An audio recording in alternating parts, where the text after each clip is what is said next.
Hello viewers, welcome to run computer academy.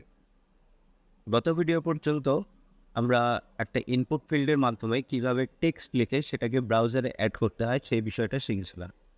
তো তারপরে যে ইম্পর্টেন্ট যে পার্টটা সেই পার্টে বা সেই টপিকে যাওয়ার আগে আমি একটা ওয়েবসাইট দেখাতে চাইছি। আপনারা যারা ইন্টারভিউয়ের জন্য প্রিপারেশন নিচ্ছেন তারা আমাদের এই যে ওয়েবসাইটটা আছে এই ওয়েবসাইটটা ভিজিট করতে পারেন। এখানে আমরা 108টা কোশ্চেন অলরেডি ইনক্লুড করে রেখেছি, যেটা ইন্টারভিউয়ের পার্সপেক্টিভ থেকে খুব ইম্পর্টেন্ট। প্রায়শই এই ধরনের প্রশ্নগুলো ইন্টারভিউতে জিজ্ঞেস করা হয় এবং এই যে ওয়েবসাইটটা রয়েছে এই ওয়েবসাইটের যে লিঙ্কটা সেটা আমাদের ডেসক্রিপশন বক্সে থাকবে, সেখান থেকেও আপনারা দেখতে পারেন। এখানে প্রচুর কোশ্চেন আপনারা অলরেডি দেখতে পাচ্ছেন, এখানে অলরেডি ইনক্লুডেড করা রয়েছে।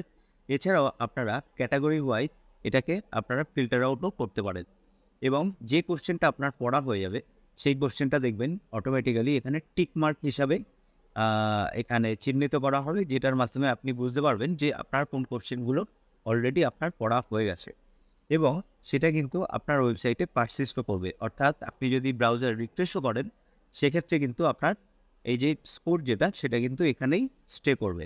আপনি যে কোশ্চেনগুলো আপনার অলরেডি পড়া হয়ে গেছে সেগুলো কিন্তু একটা টিক মার্কের মতো থাকবে। এছাড়াও আপনি যদি এখানে কোনো কোশ্চেন সার্চ করতে চান, যেমন আমি ওয়েব ডিজাইন এই কথাটা সার্চ করছি, তো ওয়েব ডিজাইন রিলেটেড যে কটা এখানে কোশ্চেন আছে সে কটা কোশ্চেন এখানে চলে আসবে। এবার আমি যদি জাভাস্ক্রিপ্ট এইভাবে সার্চ করি,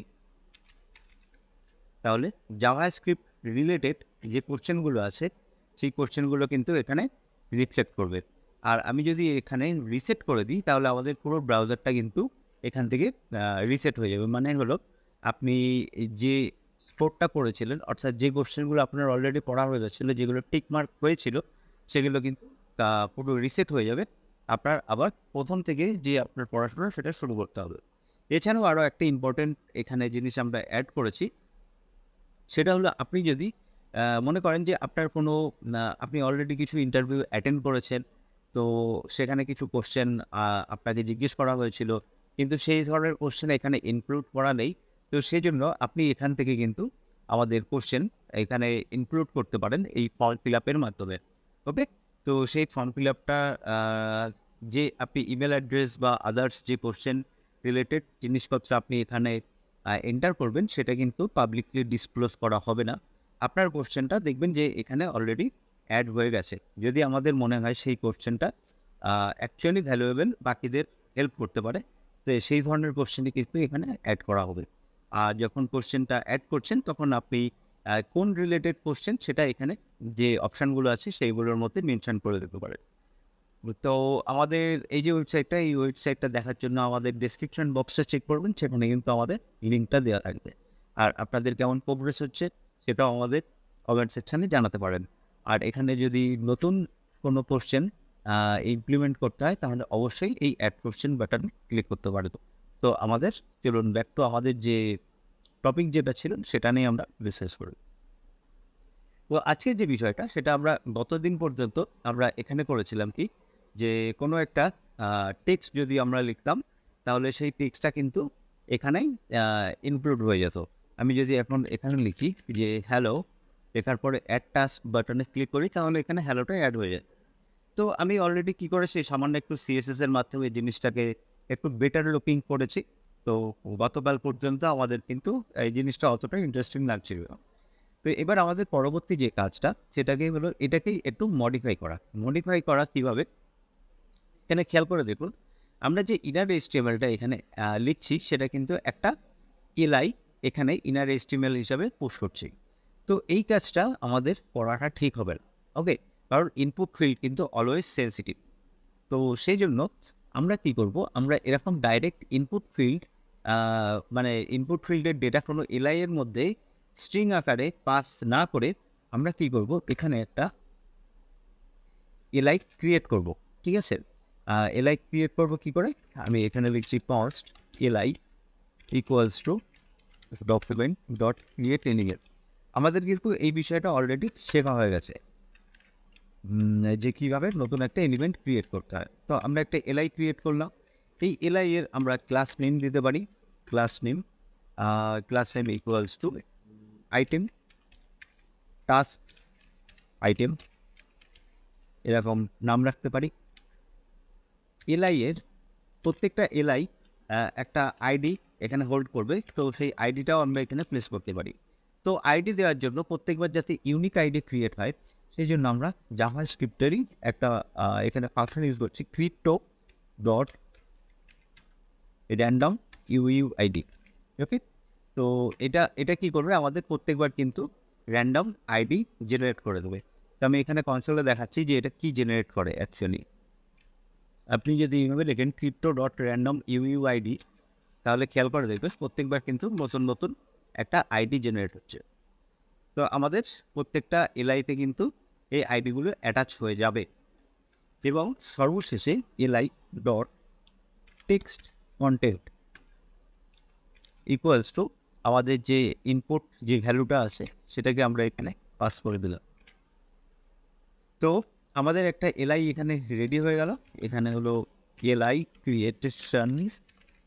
ক্রিয়েশন, আমরা একটা এলআই ক্রিয়েট করেছি এবং এই এলআইটাকে আলটিমেটলি আমরা ইউএল ডট অ্যাপেন্ড চাইল্ড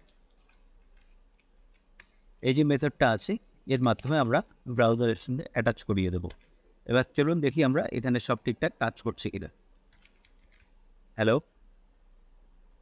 এখানে হ্যালো অ্যাটাচ হচ্ছে। আমরা একটু ইন্সপেক্ট করে দেখি যে এখানে কী ক্রিয়েট হলো। দেখুন একটা এলআই ক্রিয়েট হয়েছে এবং এই যে এলআইটা আছে,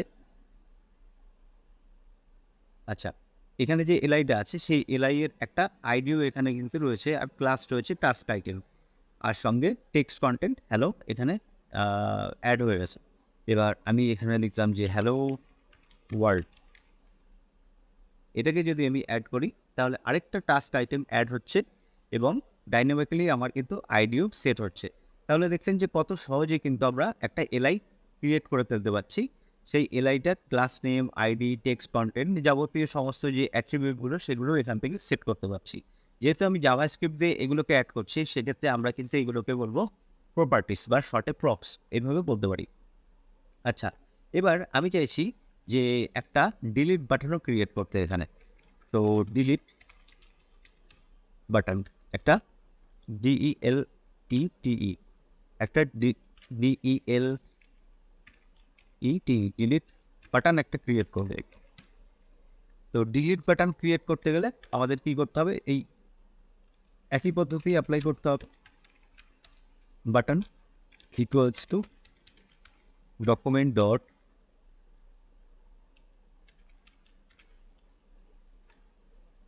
create element button,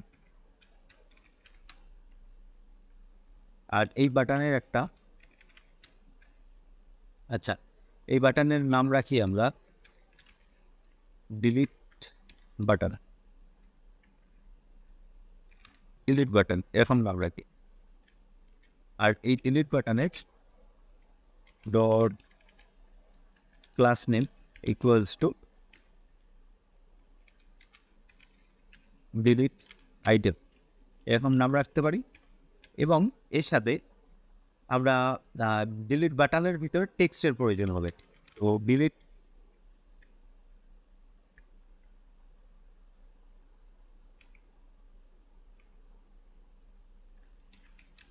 button dot text content equals to delete. Okay, এখন এই ডিলিট বাটনটাকে কিন্তু অ্যাটাচ করতে হবে কিসের মধ্যে, এলআই এর মধ্যে। তাহলে আমাদের এখানে লিখতে হবে LI dot append child delete button. তো আমরা কী করলাম, ডিলিট বাটন নামে একটা ভ্যারিয়েবল নিয়ে নিলাম, একটা বাটন তৈরি করলাম এবং সেই বাটনের একটা ক্লাস নেম দিয়ে দিলাম ডিলিট আইটেম। আচ্ছা, ডিলিট আইটেমের থেকে বেটার হবে ডিলিট বাটন এরকম নাম রাখতে পারি। এরপরে ডিলিট বাটনের ভিতরে আমরা টেক্সট কন্টেন্ট ডিলিট এই টেক্সটটাকে এখানে প্লেস করে দিলাম এবং এটা এলআই এর ভিতরে অ্যাপেন্ড করে দিলাম। তো এর ফলে কী হবে, এলআই এর ভিতরে কিন্তু এই বাটনটাও থাকবে এবং আলটিমেটলি এলআইটাকে কিন্তু আমরা ইউএল এর ভিতরে পাস করিয়ে দিয়েছি। তাহলে আমাদের কী হবে, ওভারঅল ইউএল এর ভিতরে একটা এলআই আসবে এবং সেই এলআই এর ভিতরে কিন্তু একটা বাটন ক্রিয়েট হবে। তো এবার চলুন আমরা এখানে কিছু টাস্ক লিখি। টাস্ক 1 দেখুন এখানে একটা ডিলিট বাটন এসছে। তো আমি অলরেডি স্ট্রাইক করে রেখেছি, সেই জন্য এই জিনিসটা একটু বেটার ওয়েতে দেখাচ্ছে। তো এখানে আমাদের ক্লাসটা সিএসএস এর নয়, তো সিএসএস নিয়ে আমি ডিসকাস করছি না, আপনারা খুব সহজেই এই জিনিসটা নিয়ে কিন্তু করে নিতে পারবেন। এবার এই যে ডিলিট বাটনটা আছে, এটাতে ক্লিক করলে আমার এই এলআইটা রিমুভ হওয়া উচিত। তো সেই জন্য আমরা কি করতে পারি, delete button dot on click, এটা একটা আমরা ফাংশন অ্যাসাইন করতে পারি। ঠিক আছে, এই ফাংশনটা কি করবে, যে আমাদের যে এলআইটা আছে ডট রিমুভ করে দেবে। অর্থাৎ এখানে আমার যতগুলো টাস্ক থাকবে,